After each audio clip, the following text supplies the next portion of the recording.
Good afternoon. How's the volume? All right? We're good? Thank you. It's 4 o'clock. You've been in sessions all day, and you still came to another session. So I'm grateful for your interest in the topic today. How do you know you're contributing to change at the community level? I hope that's the topic you thought you were going to hear about.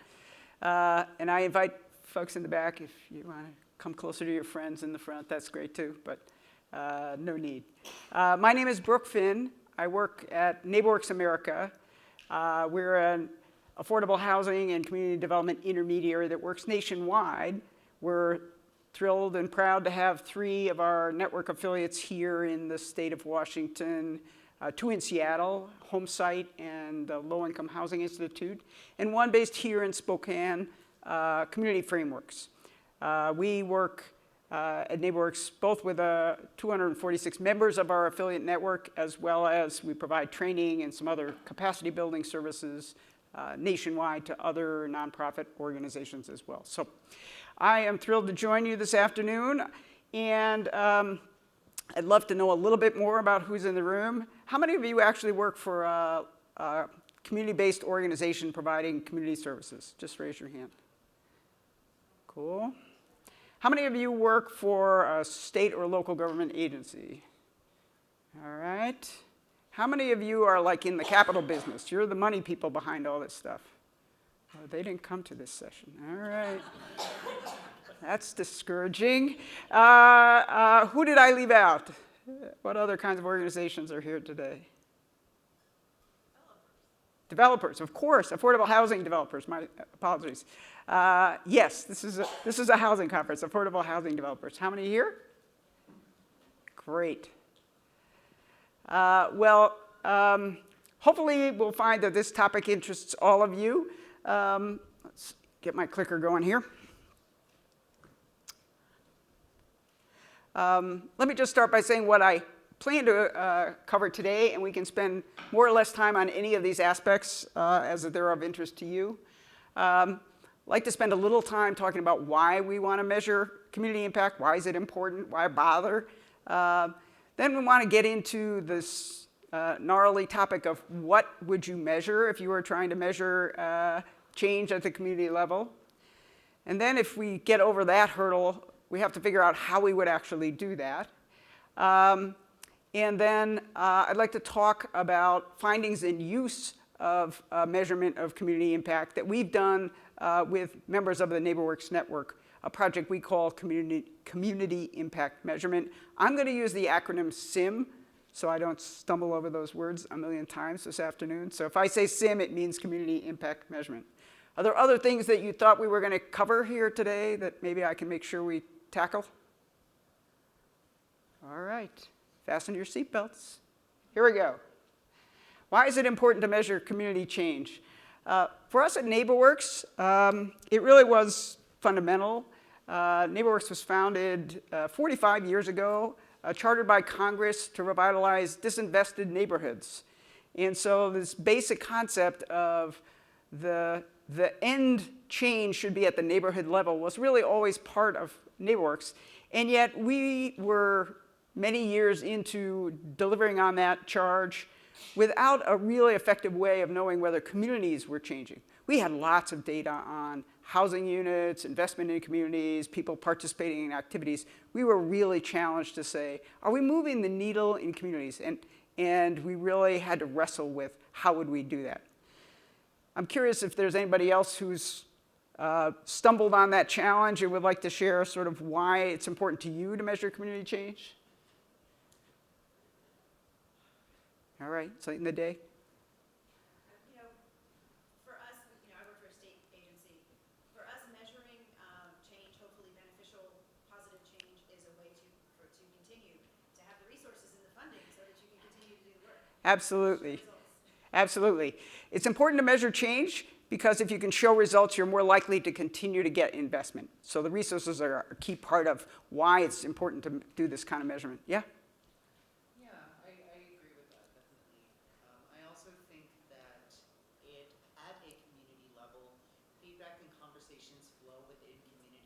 households, within community spaces, and that can cultivate a sense of trust or greater collaboration with entities that are working within your community. So I think that seeing progress that aligns with the community's values can be really helpful to sustain a sense of trust and collaboration. Absolutely. So the comment is measuring change at the community, particularly through the eyes of residents, is an important way to build trust and really sustain and grow that trust in support of the community, in support of and with that community. Great. Yeah. I think it also gives us a sense of like what we should be doing. Like if we understand what changes are happening, or is it the change we want to redirect? Like it gives us like information to be able to strategize and be intentional about it. It gives us information to strategize and be intentional. It's a great way of capturing the importance and value of doing this, investing in this kind of work. Without it, it's a guess, a hunch, some anecdotal information. And in my view, and in the view of the NeighborWorks organizations who've participated, it's too important to just guess. It's really important to actually know and really find out where is the needle moving in the direction you hope, where maybe isn't it, what might we do differently that's going to make us more successful. So for the NeighborWorks organizations participating, that's a particularly important reason to do this. Yes? You also needed to identify where the community is resistant to change. So the response is, it's helpful to find out where the community is resisting change. And I would maybe broaden that to say, or where there's other obstacles or other forces that are impeding change, because it might be resistance in the community, it might be something else. It might be some other externality that's really getting in the way. So yeah, it can be really valuable for all of those reasons. We could probably spend an entire hour on this one, but I'm just going to advance us a little while. But I think we've got a sense of the complexity of the reasons for doing this, in the range of reasons, but also the value of trying to do something like this. So once you've sort of convinced yourself this is an important thing to do, it's really, the next challenge is, what are the key dimensions that reflect change at the community level that we want to measure? So I would say there's a huge universe of this. And a big part of our effort in SIM at NeighborWorks was really to try and distill it to the essential common denominators, knowing that there may be additional dimensions that are important to a specific locality, a specific community, a specific organization and their strategies, and there's room to add that. But we were faced with a challenge that I think might apply to anybody who's working with multiple local organizations, which is we're trying to gauge positive community change across different communities and with organizations who might be employing different strategies. And so our approach was not to try and measure specific activities and their direct outcomes, but more to look at what are the ultimate outcomes that show the community is changing in a positive direction, regardless of what the specific strategies of the local organizations were. And where could we find common dimensions across that universe of organizations that would be relevant and appropriate across. I'd like to think we got pretty close. And these are the dimensions that we looked at. Resident quality of life through the eyes of the residents. So this is based on the perception of a representative sample of residents in a community about different aspects of their quality of life. There's a weather alert. Okay. I was like, did I say something wrong? Yeah, it's the high wind thing. Yeah. The second dimension that people really agreed was important to measure in one of the areas that has always been challenging is social capital. How do we measure positive progress in building social capital in communities? And last but not least, how are the physical conditions in the place changing? What's the nature of the physical conditions in the neighborhood at large and specific properties within that neighborhood? I'm curious, what are we missing? Does that cover it? Yeah? I would probably want to add something about power. Power. Yeah, we didn't go there. but it's important. It is important. And I'm sharing this as this is where we landed, not that it's the be-all and end-all. But I think I should say a little bit about how we landed there. This wasn't just a random thing. NeighborWorks had been wrestling with this for a while. We had asked each organization to independently identify how they would define their community level outcomes and how they would measure it. And we did that for a series of years. And what was interesting, that was useful to the individual organizations, was hard to make sense of it in the whole. And that was why we tried to come up with a more common framework for doing this. But when we looked across, these were the things that most frequently came up in their self-defined way of coming at community change. The other thing we did is we were designing this really at the kind of the post-foreclosure community stabilization era, and there was a lot of energy around community stabilization. And so we were able to bring together experts who were wrestling with that and kind of query them around, like, at the end of the day, what are the most important indicators that we should be paying attention to in terms of community progress? And surprisingly, the one that came to the top of the list was the first one. Like, do people in the neighborhood feel like it's moving in the right direction? Like, at the end of the day, if you can measure that and it's moving in the right direction, that's a pretty good indicator. So this was informed by both our network organizations and by folks who sort of study and do research and evaluation and things in this field. I just want to break those out a little bit because those are broad categories. So the question of how do residents perceive the quality of life in their community?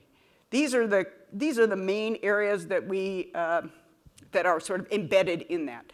What's their satisfaction with living in the community? Like, is this a good place to live? The second dimension is really their future outlook. Are we moving in the right direction? Do they have confidence that the neighborhood is improving? We included the question that's a good kind of baseline question in lots of areas. How likely are they to recommend the community as a good place to live?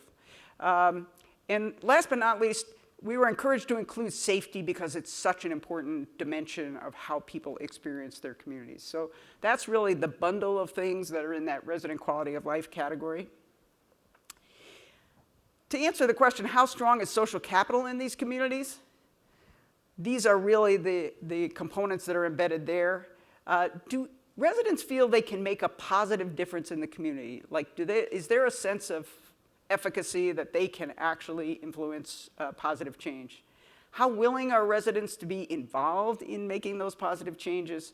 What's the state of neighborliness in the community? And how much do people actually participate in community activities? And that's really the combination of elements that we zeroed in on in social capital. And then to answer the question, how have physical conditions changed in communities? We looked both, as I said before, we looked both at kind of general conditions and attractiveness, and then sort of more specifically the physical conditions of properties in the neighborhood. So now on to the tricky question, okay, you figured out these are the things you want to measure. How are you going to do that? We were actually, I'm going to go forward one and then back. We're really lucky at NeighborWorks America that we have a team embedded at NeighborWorks called Success Measures. And they're a team that is specifically focused on helping organizations and funders and intermediaries in the nonprofit sector, particularly community development sector, look at measurement and evaluation and learning processes. And they really were key partners in designing and executing the Community Impact Measurement Project at NeighborWorks. They provide sort of TA and evaluation consulting. Success Measures also brings to the project a library of tested data collection tools. So there were resident satisfaction surveys, there were surveys around neighborliness, there were surveys around participation, and there were observational tools to rate conditions of properties. So we really were building on some of Success Measures' existing tools and really refining those for this project. The other thing that was really helpful about working with our Success Measures group was they bring a data system, an online data system, that just makes it easier. And again, remember we were starting this in 2013 when not everybody had survey tools on their phone, and so it was really helpful to have a data system that was an online one, didn't require organizations to figure out the technology end of this for themselves, and Success Measures brought that to us. So through that, we ended up with a set of tested tools, and then Success Measures also is founded in an approach to evaluation that is participatory, that really centers residents and participants in the evaluation process itself. So that means things like residents participate in the data collection, residents participate in the sense-making of the results, residents participate in identifying what might be some follow-up strategies. That seemed to be a particularly good fit for our approach at NeighborWorks and the approach to comprehensive community development that our NeighborWorks organizations were using. And so the specific tools that we used were a resident perception survey that was administered to a randomized sample of households. So not everybody in the defined geography. I should say that the first thing organizations did was define a very specific geography, and we recommended that it have, around 1,000, 1,200 households, not more, because it really wouldn't be feasible to do it beyond that. Recognizing that most organizations served a much larger area, but many of them had a very specific place, community, neighborhood that was of particular interest, either because they were starting new work there, they'd been working there for a while, it really was kind of their home turf. For whatever reason, they picked a specific geography. Then within that, they drew a random sample of households to survey. And then the two observation tools, one which looked at the conditions of blocks in general and the other of properties in the neighborhood. And then the organizations were supported with kind of guidance, guidelines on the methodology and how to do it. Training mostly through webinars, because we have organizations all around the country, and coaching, and I would say that was a key part of what made them successful, was having a consultant coach who really checked in with them throughout, helped them get through the process. And then on the back end, we helped out with quality control to make sure that they were following the methodologies, using the appropriate tools, and so forth. But that's really the package of how we then implemented community impact measurement. Did that one. I'm just going to do a couple more slides and then I'll stop for questions. Then I'm going to give you some examples of sort of the results and how people use the results. Just to say that one of the things that we had to wrestle with early on was how frequently should organizations do this? Change doesn't happen, like it doesn't fit into our normal quarterly reporting cycles, because we're not going to see change in communities on a quarterly basis. And we landed on a 3-year cycle, recognizing that it could be shorter or longer, but that seemed to most people to be a reasonable expectation that something could change in 3 years. But it wasn't so long that things got lost, organizations changed direction, whatever. So 3 years ended up being the cycle that we used. So we did the baseline data collection in NeighborWorks is on the federal fiscal year. So in our fiscal years 13 and 14. And then we did the first follow-up round in 16 and 17. The second follow-up round ended up stretching from 19 to 21 because COVID happened. And that made it really difficult for folks to get out in the community. And I'm happy to answer questions about sort of how we wrestled with that. And now we're actually in the 4th round. 60 organizations are currently in the process of collecting information, and we'll be able to both help them analyze it and look at it across in the coming year. I think, yeah? If you're showing it right now, are those sampling of the same neighborhoods? Yes. Yeah. Yeah, so the model really, sometimes there was over 10 years things change. There were some organizations that did the same neighborhood 2 or 3 times, and then it was like, it's time for us to move to a new area. But really, for the power of the information is the overtime. I mean, it's helpful the one time. The baseline information gave folks lots to work with, particularly in terms of strategy. What's the neighborhood feeling? What might we need to focus on more? But the overtime information was so much more powerful. So we really encourage people to stick with the same neighborhood 2 or 3 times. But people did change, particularly if there was a compelling reason, like we're about to launch a whole new strategy in a particular place. We got some outside funding. We're doing a community strategy here. This is perfect time to do it. There are lots of reasons that people might have focused on a particular area. But yeah, just to say, organizations all over the country, big cities, small towns. In rural areas, it tended to be kind of key population centers in the rural areas. It doesn't work as well in a totally, in an area where the density is so low that you don't really have a concentration of households. Was there a question? Yes? Has the survey remained exactly the same questions over the course of these 4 iterations? Great question. It has remained substantially the same. Between the first round and the second round, we did a lot of sort of checking assumptions. And one of the things we learned by analyzing the results that we had questions that were essentially redundant. They were getting at the same thing. So we eliminated some questions without taking away the dimensions that they were measuring. So we shortened the survey, which made it a little easier for folks. In a couple of places, we made some components more optional. In the first survey, people asked a lot about services in the neighborhood, police, fire, whatever. Some organizations were like, yeah, that's really not vital to us, or we have no control over that, so we made that optional. But the core questions have remained the same across. I should say that one of the things that we have expanded over doing this multiple times is the availability of the survey in multiple languages, because folks work in all different languages. We started out with English and Spanish, and now we have it translated into 20-something different languages now. So just recognizing that to be effective in the communities our organizations are working, we have to give them tools that match their residents. So, good question. So a follow-up to that is, do you also do things from a digital equity perspective, so not relying on things to be online and folks don't have that access? Yeah,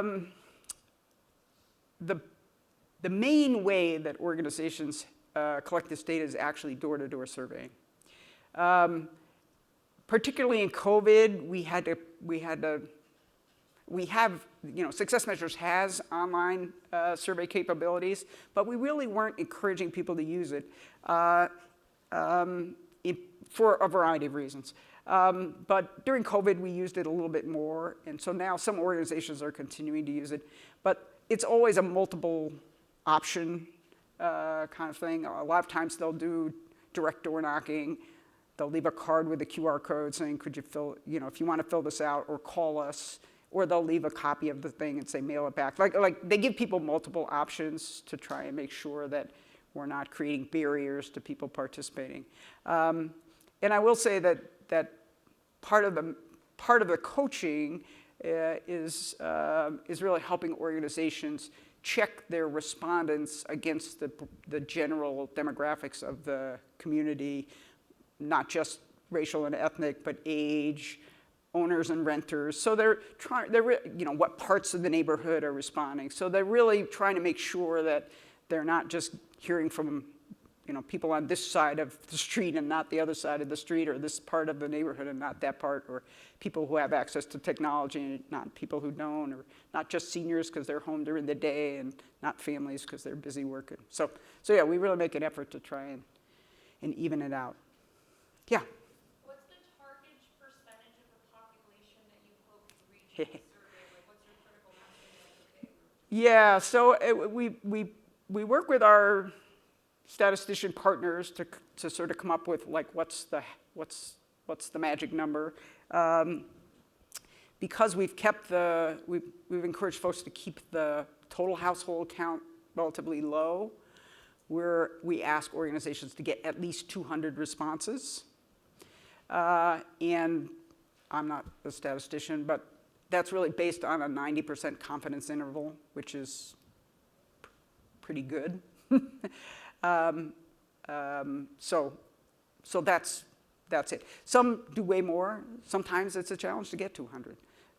But that's the benchmark that we're aiming for. Great questions. I want to make sure we get to the good stuff. We'll take more questions. I love this part, so sorry. So what were the findings and learnings? So first of all, I should say that we made it clear from the beginning that the purpose of supporting our organizations to do this was that they could learn. This was not going to be used to say, oh, you didn't see change, you're not going to get funding from us anymore. Because if we'd done that at the beginning, people would have been reticent. I will say some organizations still thought that's what we were going to do, but that's the nature. But it really was focused on learning and really what can we take from this to advance the work.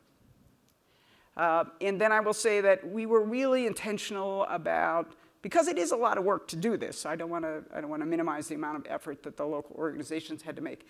So we focused on helping each organization do their own analysis before we took the time to do the analysis across the project. So we wanted to be sure they were getting immediate value from the work, and then we would look at it across. So local results. So part of what we were able to do through the success measures data system and with the was feed back to the organization their results in a fairly digestible fashion. So for each question, this is an example of one question. They've done 2 rounds. So we're giving them the percentages and then also a fairly easy to read bar chart that says, the question is, thinking about the next 3 years, how would you say your community is likely to change? And the top 2 categories are this community will improve a lot, this community will improve some.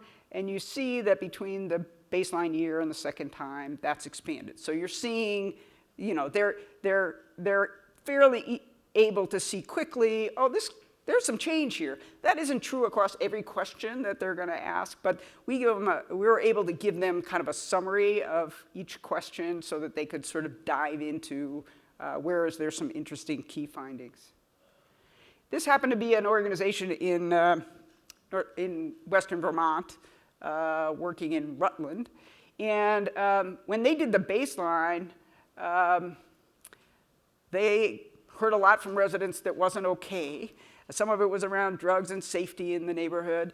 And they were really able to leverage that at the state level to get some CDBG funding. And they got a fairly significant investment. And then, it doesn't always work out this way, but in their case, when they came back in 2016 and did it, people felt much better about the conditions and quality of life in the neighborhood, but also could see that it was moving in the right direction. And they were able really to change the narrative about a place that had a very unsavory reputation, let's say. So even just with the 2 rounds, they were able to really use those results both to leverage some funding and to create a different perception about a place. And we didn't say this when we were talking about why do this, but it can also be a really important tool for changing the narrative. One of the ways that I find it always interesting about narrative is I often hear that homeowners are more invested in their communities than renters. And so what we have found pretty consistently across is that isn't the case, that it's really about tenure in the neighborhood. And the longer people are in a neighborhood, the more invested they are, the more active they are, the more connected they are, the more willing they are to work. And that it really isn't, it doesn't divide along homeowner and renter lines in most places. So yeah. So there's a case where money and narrative change might have been 2 of the outcomes. With your indulgence, I'm going to walk through this one just because I think they did this is an organization in Fitchburg, Mass. Called New View Communities. They did a particularly nice job of sort of summarizing what they learned. They did 4 rounds of data collection in the same neighborhoods. So they actually had like a 10-year interval that they could compare. So NewView works in the city of Fitchburg.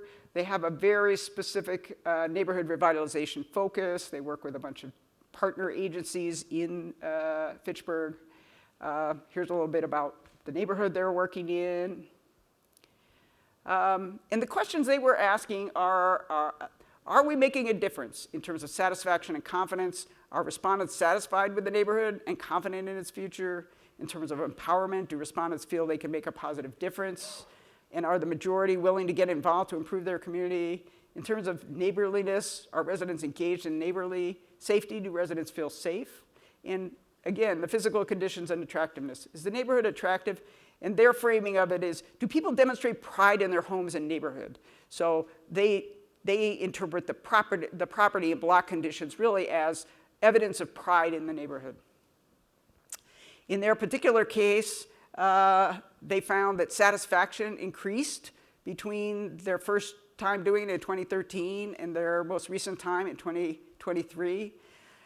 In terms of empowerment, they found respondents feel they can make a positive difference in their community, but actually the percentage declined over those 10 years. The majority are still willing to get involved to improve their community. In terms of neighborliness, there was high neighborliness among community residents actually at the beginning, but it has increased over time. In terms of safety, it really remained stable, so no progress there, but no decline there. And in terms of physical conditions, the conditions of buildings and evidence of pride have increased over the past decade. So there on one slide is a really nice story, I think, of we've been working in this neighborhood for 10 years. Here's what we've seen as the change. Not all positive change, but overall, I think a compelling story that the needle has moved, and their work has contributed to moving the needle in some important ways. Just to show you some of how that breaks out, this is the resident satisfaction and confidence. So you can see the top category is very satisfied, went from 32% to 57%. That's a pretty good jump.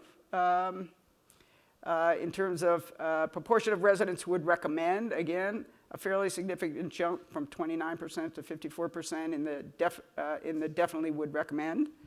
So those are pretty healthy increases. In terms of empowerment, like I said, there really was some decline in the residents who believe they can make a positive difference in the community. And I should say that just because the result isn't positive doesn't mean it's not useful. In their case, they do community building and organizing work. They do resident leadership development work. And so they took this result back to their residents and really asked, like, what's getting in the way? So sometimes the data can just be a springboard for diving deeper. And in this case, I think some of what they heard back really was attributed to the broader context, like what was going on at the time. But still a consistent level of willingness to be involved. So even though people didn't have as much confidence that they were going to make change, they still were willing to work on it. The neighborliness jumped from 19% to 38%. In this case, we actually helped organizations. There were a lot of questions around neighborliness, and we were able to help them sort of put it in an index that kind of combined all the questions. So it's just a simpler way of showing the result. And safety stayed close to stable. It went a little improvement, but not a significant jump. So that's, I think, just a nice example of sort of how organizations could use this really to track their progress in a particular neighborhood they were working in over a period of time by doing this repeatedly. Physical conditions was another area that jumped a lot, and because they were an organization that really was working, they had both like a small business facade improvement program in their commercial district, as well as some housing rehab. I think they would say they contributed largely to some of the physical improvements. And this one is just This one just always fascinates me. The evidence of pride in buildings increased substantially over the decade. They say to us, this is really connected to the confidence one. Like if the community's moving in the right direction, people are willing to invest in making their community look good. And that shows up in terms of maintenance of homes, how the general community looks. So it's interesting. I'm going to skip through this example. Questions just generally on that one before I dive into how did we look at it across organizations? Anything jump out at people there? Yeah.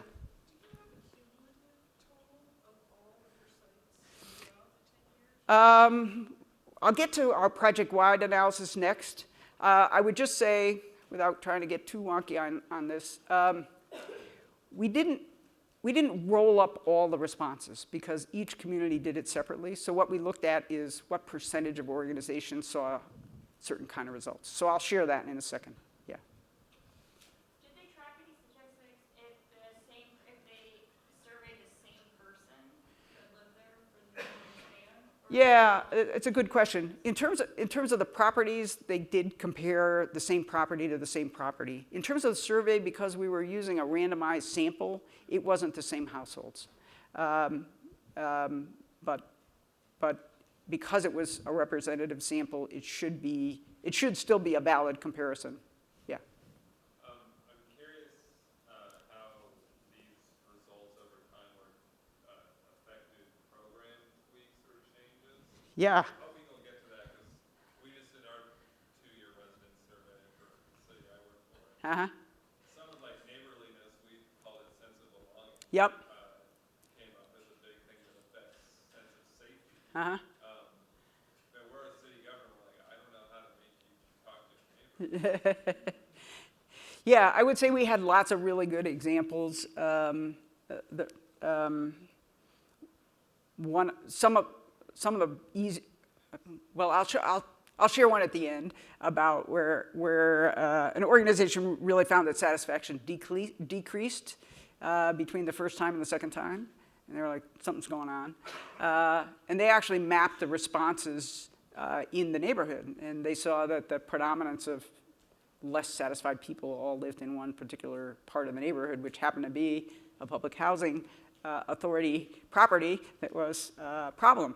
And the particular concerns were around safety. And so they were able to engage in a strategy with residents there to make, and with the police, to both engage residents so they felt a little more sense of control and engagement, and to engage the police in better support for safety in that part of the neighborhood. And they were able to sort of turn that around. I would say each of the organizations who does this, you know, their toolkit is different, and so they use the tools they have, or they find partners. So if somebody is, you know, if they're not doing resident leadership development or resident engagement work, they find somebody who is. So I would say, you know, in some cases, you know, there were very specific things around particular property improvements, particular kinds of rehab. Like in one case, they found that throughout the neighborhood, the porches were in really bad condition. And so they got some rehab money, and they offered a rehab program to fix up your porches. In another, it was street lighting was really the main driver of safety, and so they were able to work with a utility company and get safety. So there's like, you know, it very specific to the community, but I would say there are certainly times when the strategy isn't something that organization can tackle, but at least they have the evidence to go to somebody else who could tackle it and say, we have evidence that this really needs to be addressed. Can you work on it? Can you work with us on it? Whatever. So to the question about results project-wide, so when we started this, NeighborWorks set itself a goal, sort of stab in the dark goal, I guess I would say, that 75% of the participating organizations would demonstrate positive change in one of the 3 dimensions. That was really a guess. We didn't know what we'd see across 3 years. We were thrilled that between the first round and the second round that 80% of the organizations saw change in at least one of those areas. most saw it in one, some saw it in two, and some saw it in all three. But it was, in terms of 3-year progress, for NeighborWorks, that was a pretty good finding. Here are some of the more granular stuff, and I'm sorry, this is lots of words, and I'll do my best to sort of tease out the meaning here. In terms of the resident quality of life, nearly half of the organizations participating saw an increase in resident satisfaction between the first time they did it and the second time they did it. So satisfaction increasing for about half of the organizations who participated. In 87% of the communities, half or more of the residents believe that the community will improve in the next 3 years. So that's saying that in most places, the majority of people are moving in the right direction in terms of the confidence. In more than a third of the community's residents were more likely to recommend the community as a good place to live the second time compared to the first time. So this is a good place to live and I would recommend it to friends and family was increasing. Again, not everywhere, but we're looking at across the organizations participating. And residents' feelings of personal safety in the community significantly improved in about a quarter of the communities. So not all A pluses, but all indications that, of some positive change. In the social capital, some of the key findings were that in 70% of the communities, the majority of residents feel they can make a positive difference in their communities. To me, this is actually really important because in the absence of residents feeling they can make a positive difference, organizations on their own can't really affect change in communities. So that's an important indicator to me. In 29% of the communities, residents were more willing to be involved the second time. So people becoming increasingly willing to contribute to positive change in their communities. In 55% of the communities, there was positive change in neighborliness. So more than half of the organizations saw an increase in neighborliness in the 3 years. And in 3/4 of the communities, at least 75% of the residents participate in at least one community activity. To me, that's on here partly because it's a narrative thing. We hear lots of times that lower income people or people in certain kinds of neighborhoods are not engaged. And I think we found the exact opposite was true, that probably folks in the neighborhoods that were surveyed in SIM are more engaged than people who live in spread out suburban areas who don't know their neighbors. And so anyhow, it was just an interesting finding, so we included it. And then in physical conditions, the overall attractiveness in 61% of the communities improved over the 3-year period. So again, not every organization saw change in every area. Not every organization saw positive change in the areas they looked at. But when we look at this as a whole, we think those are all very positive signs that through the work of NeighborWorks organizations in their neighborhoods, they are seeing positive change in the key dimensions that we think say that the neighborhoods are moving in the right direction. So. I'll stop and take questions. I have a couple more examples, but I don't want to go too long here. Yeah? I'm thinking about some of the conversations at this conference, though, beyond this conference, also about NIMBYism. Uh-huh. And I'm wondering your thoughts on the potential and maybe the risks of using a tool like this when, there's a lot of discourse about the bad changes that are claimed will be happening. Yeah. And having more examples tracking over time that those claims don't actually turn out to be true. Yeah. That's a During the absence of change. Yeah. It's a great question.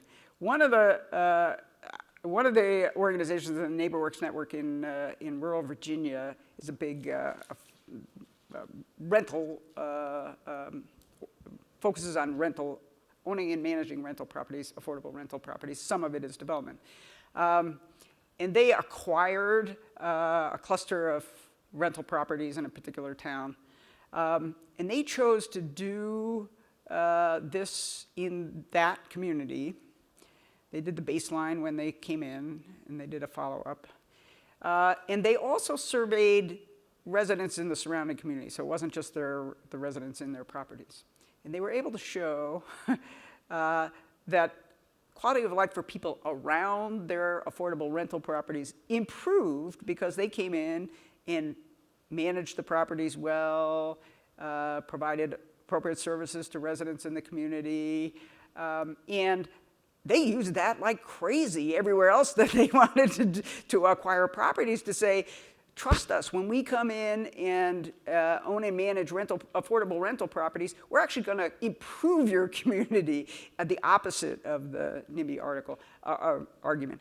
I'm not saying that will work everywhere, and you won't find those results everywhere, but I do think it is an opportunity to challenge the narrative and to show evidence. I was in the NIMBY session this morning, and I will say that I was taken by the fact that it is a hearts and it's a hearts conversation as much as a data conversation. Data doesn't hurt, but yeah, it can be used in that way for sure. Or just like changing the opportunity to change the dialogue. Yeah. Using the data. Yeah. To get to the Yeah. because they were kind of talking about before surveys. Yeah. Yeah. Yeah. This would be a way to have evidence that the Yeah. peers did not. Yeah. Well, and to me, this is also about like checking our own assumptions. Like we assume that everything we do is benevolent and positive, and sometimes it isn't. Yeah. Yes. Sorry. I have a couple of questions actually. So, and it kind of leans into some of the things that people have brought up already. But I think when we talk about attractiveness of a neighborhood or personal safety, there's a lot of bias and potentially discrimination that can come into that when people think of those concepts, right? And so I'm wondering if you tracked anything like gentrification, displacement, loss of cultural institutions within the survey. And then the second question is, do you collect qualitative data?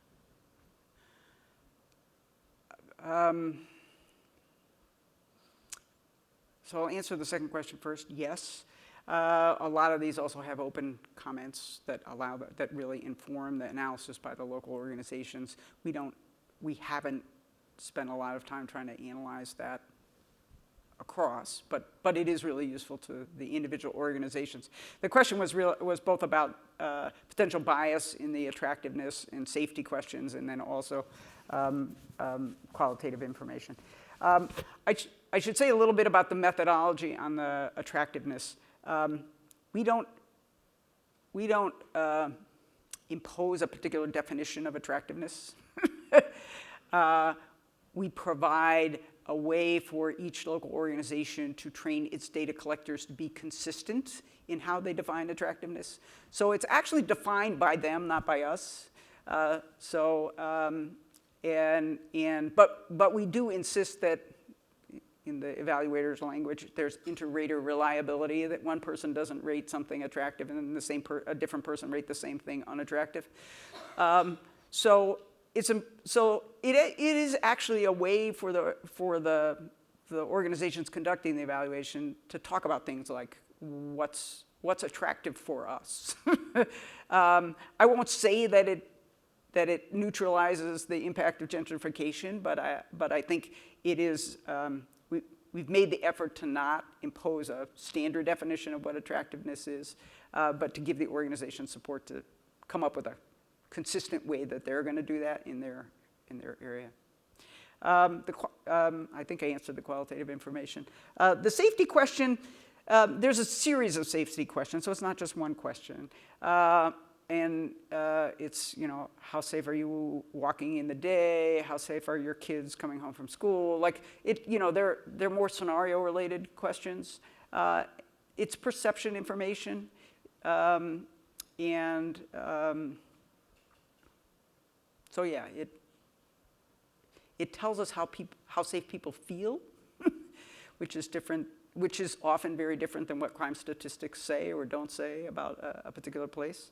But again, it's to the organization is taking that information and making sense of it. So we're trusting that the local organization, because they're a community-based organization, is interpreting and doing that with residents, is interpreting it in a way that isn't imposing some external yardstick to what is safety or attractiveness. Yeah. I could give a quick example to that. In Tacoma, we're dealing with sense of safety a lot, which is a little ironic for us because crime is actually going down, but sense of safety is going down too. But then we actually have to go out and ask, okay, what do you define as safety? What would you, across the city, across demographics, make you feel safer? And it varies a ton. So like for you, a lot of it's been better sidewalks because they don't drive. So we didn't think of that, and that was an important follow-up for this survey. That's a great comment. I'm going to repeat it for the recording. So sense of safety could be going down even when crime statistics show that crime is not, crime is declining, because the definition of safety could include things like the quality of sidewalks or other definitional things that aren't crime statistics. Yeah, that's a great example.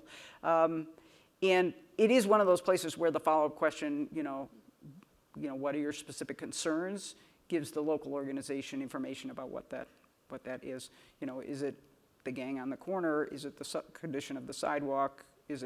Sometimes it's traffic. It's like people speed down the street. It can be a lot of different things. Yeah. Yeah. Kind of chasing that, I'm curious if there's any crosstabs to real world conditions that you find that is either contrary to or supports the survey data that you have. For example, like, does adding sidewalks improve safety? I think we probably have examples of that in specific places.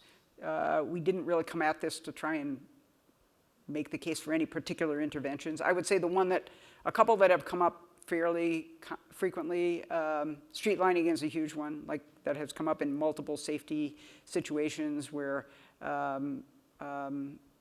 people don't feel safe at night. They do an analysis of streetlights, the place where people don't feel safe is streetlights. They get that fixed the next time around. It's significantly better. So that's a very specific one. What was the other one? That's the one that comes to mind.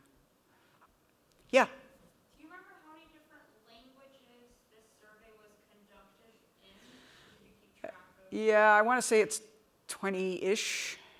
Oh, 20 different languages. Yeah. Oh, fantastic. Yeah. And we're lucky again because we have the technology interface. We can just post it to the, so people don't do their own translations. We do one translation and make it available to anybody who needs it. And that usually works. And I should say to your question about qualitative information, the one thing to add is one of the benefits of shortening the core survey was to give people an opportunity to add custom questions. And so organizations can also add to the survey questions that are specific to them. So if there's something going on specifically there, or a particular service that the organization is interested in, or whatever, we can help them gather information about that at the same time that they're doing this broader survey. So that's been a way to add more value. Yeah. Have you considered health outcomes? Yeah, great question. Yeah, Success Measures broadly has done a lot of work in health outcomes, particularly on the social determinants of health side, not the more medical condition kind of side. So we have those question sets available, and so for organizations who are interested in that, they can add those to their survey, and some have. It's a little bit of a trade-off. The longer you make the survey, the harder it is to actually get people to answer it. And separately, we've had organizations who just focus on, who use the Success Measures tools just to focus on health outcomes. Yeah. Great. Let's see what I didn't get to. This is the example that I said not all outcomes are positive, but they can lead to positive action. This was the case of where they did the survey 2 times, and the satisfaction went down, and they were able to sort of map it and zero in on a particular part of the neighborhood and they came back with some strategies to build social capital, increase civic capacity of individuals, increase a sense of community among residents. So that was their strategy to really improve safety concerns in a particular part of their neighborhood. So learning that something wasn't going in the right direction actually was, in the end, a success for them because they were able to turn it around. Yeah? I have missed it, but how many questions were on the survey, and then how long did it take? You said most of them were done with, like, in person. Yeah, I think it's down to 23 questions, something like that. How long it takes is a little dependent on, when it's done door to door, it's generally a team. We try to we encourage organizations to use residents in the community. Sometimes those are students in the community who do it. A lot of times it happens in the summer because it's a time that they can be out and about. Often, if it's a community that has multiple languages, we make sure that there's, we try to make sure that there's people with different language skills on the teams. Sometimes we just did a workshop with some of the groups who have just most recently did it, and one guy said, it's like, I couldn't get away. Like, people just want to talk. They just want to talk for hours. Like, the survey's done, and they won't let me leave. So how long it takes is a little dependent on how busy the person responding to the questions is. But yeah, I think it's, half hour is kind of the norm. It could take longer, it could take shorter. And again, as I said, we're not, the organizations aren't always successful at getting people when they go door to door, so they do give people other options, but they're able to track, like, who responded, who didn't respond. They'll go back, and, so, yeah. Do any of the organizations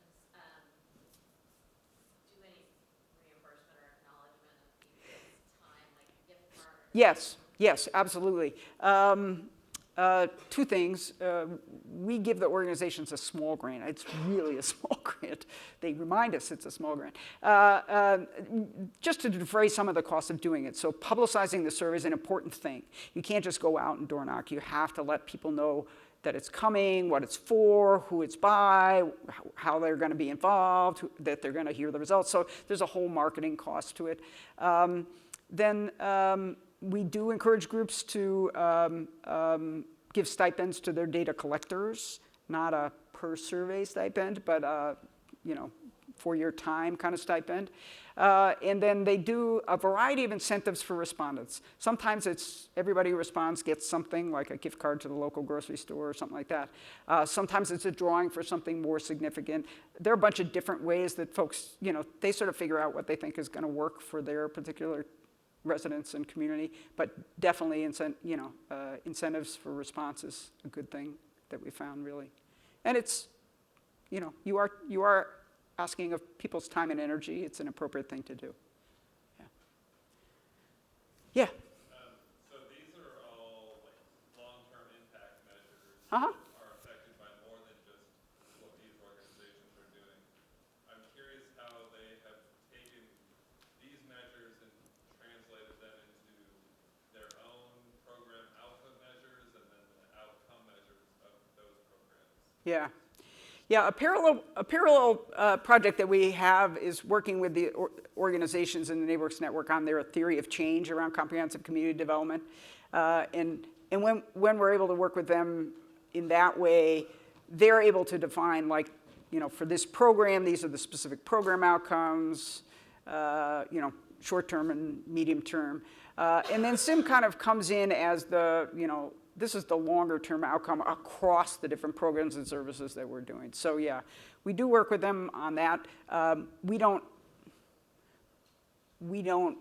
like, there are other tools that they use for collecting those more programmatic outcomes. Success measures really has been most focused on helping us look at, the longer-term outcomes. I don't know if that answered your question, but. Is that theory of change program or information about that available on your website? If it's not, email me. Yeah, I think we've offered it in a bunch of different ways. So yeah, we certainly could provide a little assistance in that space. And examples of how other people have sort of parsed the different levels of results that lead to community change over time. Yeah, great. Well, I want to thank you all for coming. It is 5 o'clock, and you made it to the end of your day. That means you get to go to the reception now. Thank you so much.